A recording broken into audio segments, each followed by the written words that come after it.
Thanks for a very informative presentation. And what I want to do is, I guess, sort of move on to a very specific area of tax risk and technology and compliance.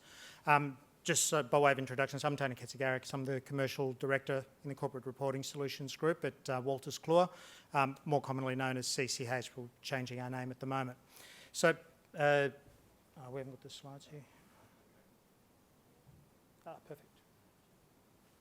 All right, perfect. Okay, so what I'm going to be talking about is compliance risk specifically, and focusing on one particular element of technology. So today we sort of talked about how do you manage your tax function and how do you manage risk. And what I want to sort of take you through is, I guess, a picture of where we used to be 20 years ago to where we are today. And whilst a lot of things have changed, some things haven't changed. The reason I'm focusing in on compliance specifically is because ultimately, when you look at everything that we do, it all comes down to a handful of numbers, and you want to make sure those numbers are right. That's what compliance is about. So let's have a look at the historical context. Why have I picked 1995? The reason I picked 1995, it's not just because 20 years is a good time frame to work on. The mid-90s is probably around the time when spreadsheets was coming into its own. It was a very commonly, widely used tool in all areas of finance and tax. And what I want to do is just look at how the world's changed from then to now and how some things haven't changed. So let's have a look at just reporting and compliance and complexity. So let's look at the mid-90s. If you looked at the tax manager from a compliance perspective, the primary deliverable at the end of the year was really the tax return. That's where all the focus was. There was still tax reporting, of course, but it was really an afterthought, and it was the hot potato that was flicked between tax and finance. Let's roll forward to 2015. Now the tax return is actually the afterthought. The core focus is now tax reporting. Most of our clients are now reporting on a quarterly basis. Many of our clients are reporting on a monthly basis. And then at the end of that process, the tax return rolls out. But even the tax return doesn't sit still now, because with PAYG instalments now you're required to do that monthly. So that's changed a fair bit from those days. Let's roll back to 1995 and look at indirect tax. Indirect tax, or GST, wasn't actually out in 1995. When we talked about BAS, it was usually a fishing trip on the weekend. Let's roll forward to 2015, and BAS is actually a monthly process. A lot of your team probably work weekends to try and get your numbers done. And whilst a lot of your systems maybe spit out the numbers that go into your BAS return, there's increasing pressure from the regulator for you to do a lot more analytics over your data to make sure you get that correct. Let's roll back to 1995 and look at country by country. Country by country in 1995 probably was your travel itinerary. Roll forward to 2015, and Australia is the first of the OECD countries that's going to enforce country by country reporting starting 1 July 2016. So that's changed as well. Roll back to 1995, look at the tax function. The tax function was the poor cousin of finance. It was a back office function, rarely heard of, and not really that visible to the rest of the organisation. Roll forward to 2015, and tax organisations are on the front page of the AFR almost every second day. Guess what? Today, it's very much front of mind to the executive. It's very much front of mind to your board. It's very much front of mind to your shareholders. What does that mean for the tax manager? It means more reporting, because they want to be comfortable that you're on top of the issues. You've got systems and processes in place to make sure you don't get it wrong. So when we look at your reporting and compliance requirements over that 20-year time frame, the world's actually changed quite dramatically. So let's go down one level and have a look at the resources that were available to you. Go back to 1995. Typically, your tax team would have enough people to be able to do the work that you needed to do. Typically, they were 5 days a week in the office. Local resources, you might have had an office in Sydney, maybe in Melbourne, but fairly sort of closely held. Roll forward to 2015. Being a back office function, there's constant pressure to cut costs. You need to cut the sizes of your team. You need to cut the amount of dollars you're spending for your advisors. And yet, at the same time, whilst your teams have shrunk and you haven't got the dollars to spend, your compliance requirements have gone up. If you look at the teams themselves, your team is typically going to be dispersed. Flexible work arrangements mean much of your team might be located in different parts of the country, or maybe working 3 days a week. We talked a little bit earlier about shared service centres, so you might actually have resources in different countries of varying quality and capability. So you need to be able to deal with that. Let's look at the breadth of your responsibility. Back in 1995, sure, there was a lot of organisations that dealt globally, but it was really a subset. You roll forward to 2015 and probably your children are buying things online. Why is that relevant? It just means because we are now truly global. It means that we are operating globally as organisations. We probably are selling globally, so we have responsibilities to manage not only our local compliance requirements, but there's also global responsibilities. Let's dig down further now and have a look at our regulators. So in the mid-90s, most of us are probably dealing just with a tax office. Relative to today, a fairly unsophisticated organisation that had a lot of manual processes as they slowly worked through reams and reams of paper. Let's roll forward to 2015, where we face a regulator that's manned by people from industry who have a lot of experience on exactly what can and can't be done.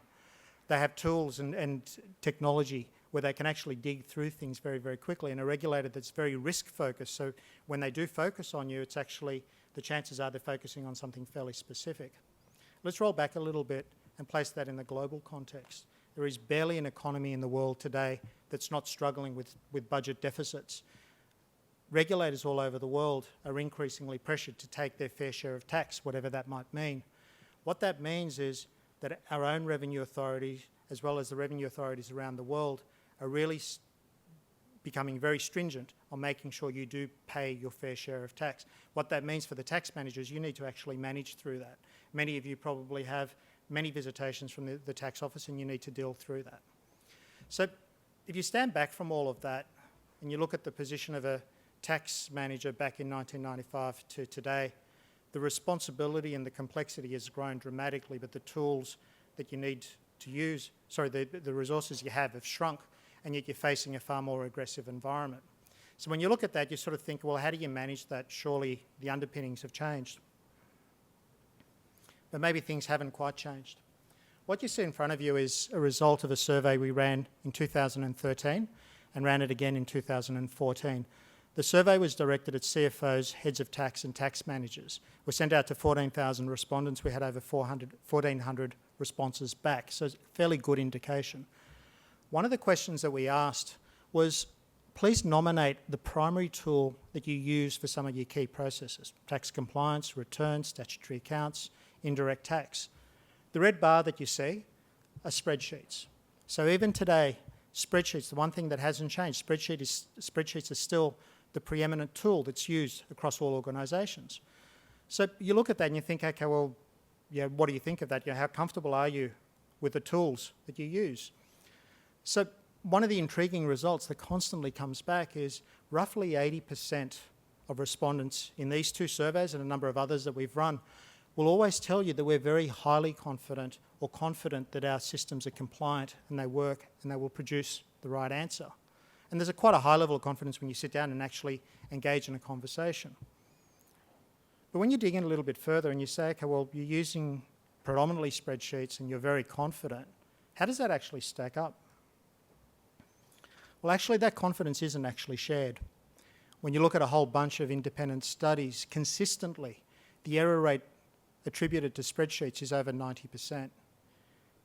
A lot of those findings are actually now embedded in various regulatory enactments. Sarbanes-Oxley is probably the first one which created a big grey clouds over the integrity of spreadsheets. When you actually sit down and talk to clients about spreadsheets, one of the conversations I often have with clients is, tell me why you're so confident, and they'll tell us, okay, we're confident because it's fairly efficient, we run through it. You ask them the question, you say, okay, well, what happens, who's responsible for the spreadsheet? Typically, there's one person. So you say, so what happens when that person leaves? Having been in the tax technology industry for many years, one of the biggest drivers that people actually jump off spreadsheets onto systems is because the key person actually leaves. When we dig down a little bit further, we often actually sit down and say, just show us some of your spreadsheets. And having formulated literally thousands over my career, as they go through, you just look through and you say, wow, number embedded in formula. 200 places where you actually have to input data, and often the same data at different parts of the spreadsheet and different sheets. Very poor design. They're very, very prone to errors. When we go one step further and you actually look at the regulators also recognise the risks that are associated with spreadsheets as well. So when you look even with the tax office, when they're looking at, many of you would have heard the Shared Assurance Initiative of late, one of the primary drivers around that and one of the key risks is integrity of business systems, and at the core of that is often the spreadsheet. So there is recognition by the relevant authorities that there are high risks involved, and yet people actually persist. So we look at that and we say, okay, so the primary tool that you use are spreadsheets. You're very confident that it's going to give you the right answers, but the regulators and all the independent studies and bodies don't actually agree with that. So we refer to that as the confidence gap, because actually there's a big disparity between the two. What's actually quite interesting then, though, when you actually sit down and you have that conversation and you dig into the spreadsheets a little bit and you push through, I guess, that initial sort of bravado, I guess, that our spreadsheets are really good, there's a broad recognition. In fact, I haven't met any tax manager that doesn't recognise the risks associated with spreadsheets. And then you say, okay, well, so if you recognise the risks, why don't you change it? Oh, we're too busy. Well, of course we're too busy, because if you look at that historical context, you look at the workload that you have now compared to 20 years ago, look at the resources that you have and look at the things you need to deal with. You no longer have the time. So we talk about a risk paradox where actually there's a recognition of the risk, but we're too busy to do anything about it. So what do we do? At a very high level, I guess the key thing is, if you're running your business off the back of a spreadsheet, then you probably need to look at that again. It's not that spreadsheets are going to go anywhere. Spreadsheets are going to be a tool that will be around for another 20 years, but it should not be the backbone of your organisation. You should have robust systems that are actually backing that up. Is technology the answer? It's a component of the answer. I'd like to say that it's all the answer, but technology is one piece. When you look at the holistic picture, there's a whole thing that encompasses the people that you have, the right skills, the right positions. It's the processes and the controls that you have. It's data integrity. And then there's technology. But technology is a key piece. In today's world, technology is a critical piece of actually achieving a good outcome. One of the first objections that you have whenever you put a system in place is, but we're really happy with the way we do things. I guess my initial response to that is, if the way you're doing things is backed on spreadsheets, you probably should revisit that in the face of all that independent evidence and requirements that come through.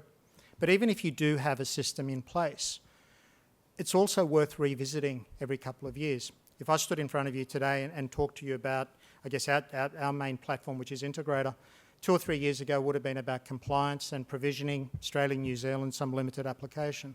Today, and we talked a little bit about that a little bit earlier, if I talk about that same platform today, I can come to you with a single platform where you can manage all your global provisioning, compliance in many jurisdictions, all your indirect tax, all your analytics anywhere in the world, a whole bunch of workflow tools and risk management tools on a single platform. Right, that world has changed. If you haven't seen that world, you need to keep yourself up to date. This same conversation in 2 years' time will be different again. So it keeps on changing. So even if you have robust tools in place, you should revisit that every once in a while. The next one's also a really big objection that always comes up, and it says, well, look, we've looked at a lot of the platforms in place and it doesn't really do things the way we do things. It's actually the wrong question, because they're not designed to do things the way you do things. What they're designed to do is to do things in a better way, be more efficient, minimise your risks. So the right question is what I'm looking at in line with best practice? Is it going to improve the way I do things? Is it going to manage my risk far better than I do today? And at the end of the day, I guess, why all this focus on risk?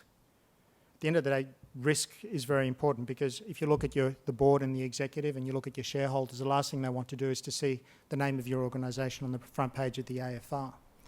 It's also important from a regulator perspective, because when they come and knock on your door, they're not going to search through every document that you have. They're going to assess your risk profile. And based on that, they'll determine the level of activity, which will make the difference between opening an office right next door to your boardroom or whether it's just a quiet coffee a couple of times a year. So it becomes quite important. Now, I'm very conscious of time, so I'm not going to go through this slide in a lot of detail, but when you're evaluating systems, sure, there's all the minutiae of all the things it needs to do, but there are some guiding principles that are actually worth considering that you should actually tick off as you go through. So here's some of the attributes at a high level. As I'm talking, you might want to note down the website at the bottom, where I've actually got a YouTube video that goes into these in a lot more detail as to what they actually mean. But very quickly, whatever you look at, it's got to be fit for purpose. You want to minimise the number of systems. So the fewer systems you have in place, the easier it is to administer. Simple things like somebody leaves. It's easier to remove one person from one system than removing them from 20 systems. The risk of actually missing something over 20 systems is a lot higher. It also gives you the chance to leverage what you're doing. You want to be able to leverage related processes. So very simplistically, your trial balance upload actually feeds into your tax reporting, which feeds into your stat accounts, which feeds into your tax return, which feeds into the reporting to the regulator as well as to your executive and board. Look for a system that can actually do that whole lot or is moving towards that direction. The more you can leverage the process, the more you can actually do a calculation once and then reuse that, the lower the risk, the higher the efficiency. The more times you replicate a calculation, the higher the chance that you're going to get it wrong. You want to maximise automation. In a perfect world, it'd be great if you never had to touch any data at all, but of course that's unrealistic. But utopia really is to only ever be able to touch a piece of data once. Once it's in the system, it should just permeate through the system. You shouldn't have to manually adjust that in any other way. We talked about minimising your reliance on spreadsheets. You should look for systems that provide you with risk management tools. Audit trails. Audit trails will show you source data to disclosure, to be able to trace back the disclosure back to source. The ability to be able to track and record the reasons you made certain decisions. The ability to actually go in and see who logged in, when, and what changes they made. The audit trails are quite important because remember, where this becomes critical is not today when you finish your numbers, it's in 2 years' time when somebody knocks on your door and wants to know how you arrived at those numbers. You look for tools with workflow, checklists, and other capabilities. You want to use tools and maybe keep all your data in one place so you can run some data analytics. Data analytics gives you a higher chance of spotting problems and better understanding your business so you can do things better. Sorry, I'm rushing through this fairly quickly. Configuration versus customization. Customization always sounds really good. Somebody comes in and builds you exactly what you want. Sounds really sweet. Until year 2, you get the bill because you realise that you've got to customise every year. So you begrudgingly pay the bill. Come to year 3, you don't maintain it anymore. It's too expensive. You fall out of date, you're right back to where you started. In a perfect world, look for a system which allows you to configure it so you're actually just part of the normal upgrade process and you can actually maintain it in accordance with your needs. Cloud versus deploying internally. Most organisations now, across our clients, over 80% actually host with us and go for the cloud option rather than internally. There's a whole bunch of reasons around it, but fundamentally, as a user, there's a big difference between somebody sending you a CD and saying, give it to your IT people, waiting for IT to prioritise it, work it out, realise 3 months later that they're not familiar with the platform, come back with questions, and 6 months later eventually you have your upgrade, as distinct from getting a phone call on a Wednesday saying we're upgrading on Saturday night, and you come in on Monday morning and it's all done, because it's done by people that know the system and deploy it properly. So whilst I know the profile of a lot of organisations still vary, we still encourage people towards cloud, and I think ultimately this conversation in 5 years' time, everybody will be on cloud. And then finally, in-house versus vendor development. It's always a very fine line, but really it's a question of scale and expertise. These systems aren't simple to maintain and develop, so if you're bringing it in-house, you want to make sure that you've got the scale and the expertise, not only to build, but to also maintain, because it's not a 1-year journey, it's a 10, 15-year journey as well. So as I said, I've gone through that really, really quickly. The more detail around that is on that cchintegrated.com.au website. And thank you very much for your attention and your patience and not running out the door last thing on Friday afternoon. Free to go home. Enjoy. Thank you.